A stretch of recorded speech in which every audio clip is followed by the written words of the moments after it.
Hey guys, I'm back. So we left off at a cliffhanger yesterday. They were up in the deer stand sleeping, and he said there was no idea how long it took to fall asleep, but when the first explosion hits, lighting up the forest, I'm curled up in some scratchy old pine needles, and Delphi is screaming my name. I wonder what the explosions are from. All right, so we're on day 5 now. So it's the 5th day that they've been stuck out here in the woods in the fire. Do you think people are still looking for them, or do you think they've given up, like Delphi said? I think that if I was the mom, I would not give up, especially not in 5 days. No way. All right, chapter 27, Snake Lightning. Okay, I've never heard of that. The heat storm is so close, there's no delay between the flashes and the booming thunder. It's like we're inside the lightning. The flashes turn the canvas walls transparent, cracking brighter and brighter, and I expect that any second a sizzling bolt will hit us directly and the deer stand will explode. I want to tell Delphi not to be afraid, but I'm too scared to talk. She grabs my hand and squeezes so hard I think she's going to break it. The trees are shivering all around us, as if they're as terrified as we are. There's no wind or rain, just hot, humid air, alive with electricity. Mighty bolts crack open the early morning sky, thumping the earth like hammer blows. A bolt strikes close by with a cracking boom that could be the world splitting open, so loud my ears hurt. A tree groans and splinters and falls, crashing into more trees on the way down. We see the hot glowing sparks of it burning from the inside. We've been running away from the fire, putting miles between it and us, but now it has found us. The deer stand begins to shake and rumble as more falling trees brush by. Delphi shouts, "We better get out of here!" I'm about to slide the aluminum ladder to the ground when the hair lifts on my head. My scalp tingles in a strange way. Oh no. And I drop the ladder just as everything goes sun-blaze white. A bolt snakes down the tree right next to us and explodes into the ground with the sound of a million M80s going off at exactly the same moment. The tree roots begin to glow and smolder like fiery finger bones. If I'd been holding the ladder, the lightning might have gone through me on the way to the ground. Delphi is standing up, shaking her fist at the sky and screaming, "Stop! Stop!" I try to pull her down, but she's stronger than me and more angry at the thing that scares her. On the floor, I beg. That's the safest place. Keep a low profile. I'm not sure if it really is the safest place, but raising a fist to a lightning bolt has got to be more dangerous than lying flat on your face with your hand protecting your ears. Let it stop. Please, make it go away. And after what feels like an eternity, it does go away, rumbling off into the distance, heading for the fire line, as if it wants to join the fun of burning down the forest. Delphi, face to the floor, says, "Is it safe? Are we alive?" "Yeah, we made it, but there's one little problem." Do you remember? The ladder fell to the ground. I dropped it. She slowly shakes her head as if to say, "What next?" I lean out the opening into a whiff of smoke from the smoldering roots. The ground is maybe 10 feet below. If I were to jump, there's a chance I'd sprain or break both ankles. Instead, I get down on my belly and carefully lower myself from the platform until I'm hanging on by my clenched hands.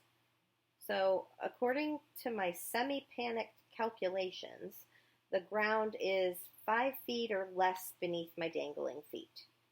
I let go, landing feet first in the layer of pine needles, and then tumble over backwards. It hurts, but nothing's broken. I limp over to the ladder and lean it up against the opening. Delphi peers down at me. You're crazy, you know that? No choice, I say, feeling good about my decision. I hold the ladder as she descends, which means comes down, which is the opposite of ascend, which means to go up. I can tell her ankle hurts as she puts weight on it, but she doesn't complain. She fusses around until she finds her walking stick and looks back up at the tree stand. Sam, we need to get out of here, like right now. I look up. The canvas walls of the deer stand have caught fire. Our refuge is going up in flames. The fire's already spreading. Not fast, not yet, but it will grow and feed on itself, tree by root by tree. And within an hour or two, it will become a new full-scale wildfire. So not only do we have the wildfire that was set by the bikers, or the dirt bikers, but now we have the fire that started from the lightning. We're hurrying to the Jeep when Delphi says, "What's that smell?" Probably me. No, not a boy smell, she says, puzzled. More like a zoo. Her dark, shining eyes get big and round. Uh-oh. Uh-oh what? I say.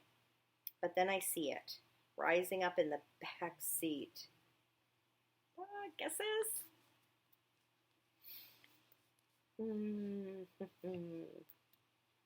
I bet some of you might have guessed.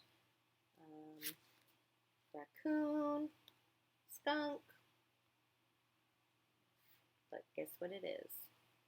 A black bear, looking at me like he's starving and I'm breakfast. Chapter 28. We'll see how they get out of this. The only way to stay alive. On my hikes with Dad, he explained what to do if I ever came across a bear. The black bear is a complicated creature, he would say. In this part of the world, a full-grown bear has no real predators other than us. So, if you meet one on the trail, don't run. It might chase you, and you can't outrun a bear. Hold your ground, and the bear will likely leave.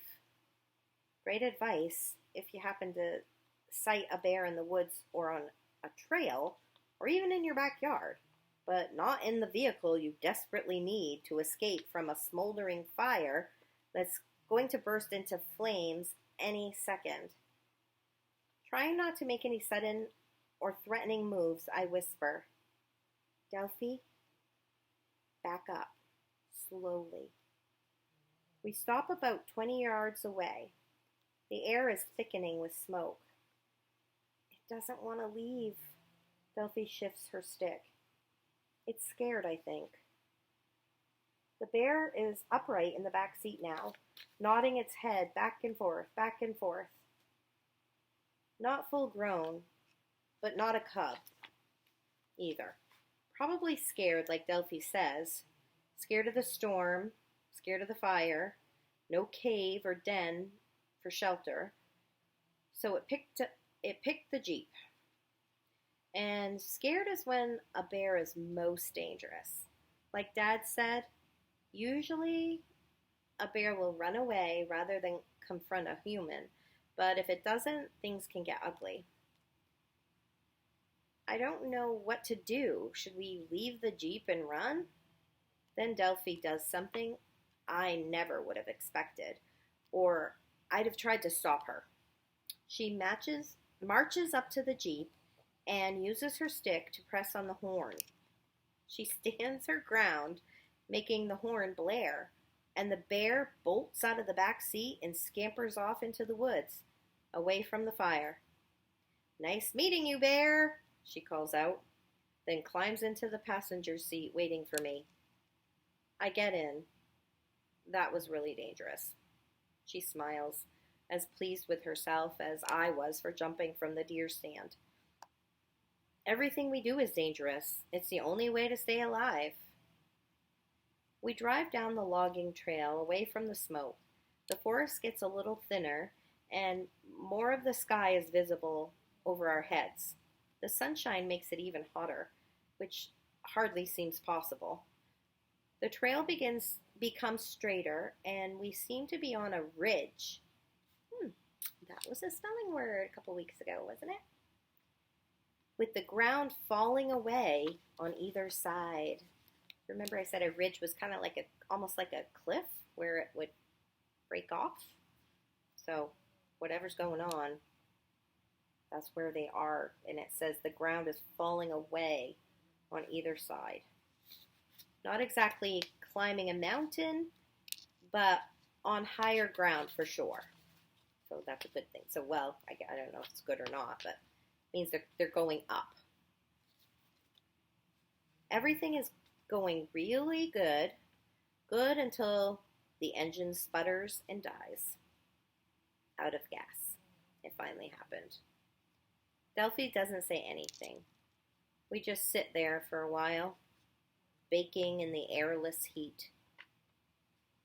We should be really upset, but for some reason we're not. Maybe the storm and the fire and the bear was all the upset we could handle. "Shall we take a little walk?" Delphi suggests. She slings her backpack over her shoulder, gets a good grip on her walking stick, and off we go, following the logging trail. No way am I going back in the woods, even if it isn't quite so dense. The trail curves gently to the right. For a while it keeps level, and then it starts to head down. We both see it at the same time, glittering through the trees. A long blue lake. That's going to feel good for them. Okay, end of that chapter. Oh, whoops. Okay, I was going to show you I had a bean that's jumping, but I just kicked my computer and they went flying. But I found two of them here. And it's funny because the littlest one is the one that's moving all around. Let's see if we can get him to move.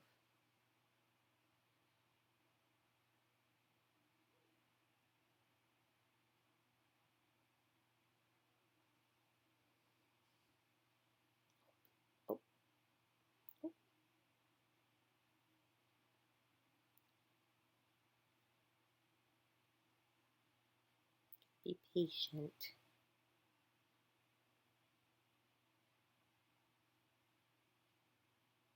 Oh, there he goes. He's going to jump right off my hand.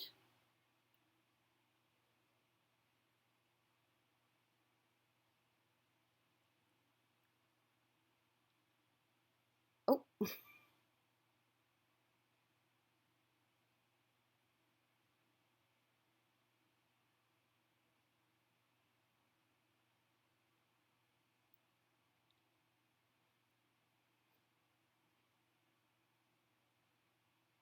He's the only one that wanted to wake up this morning.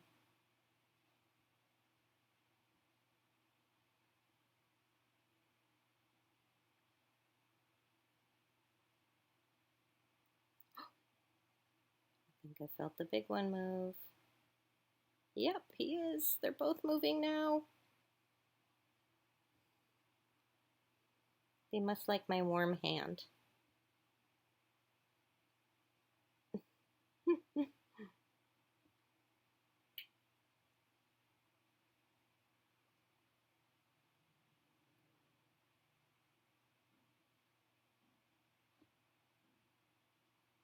Nope, he wants to visit. Aw. All right, I'm going to stop there. Hopefully you're having some fun with yours. They are pretty cool, I think. All right, see you for the next 2 chapters.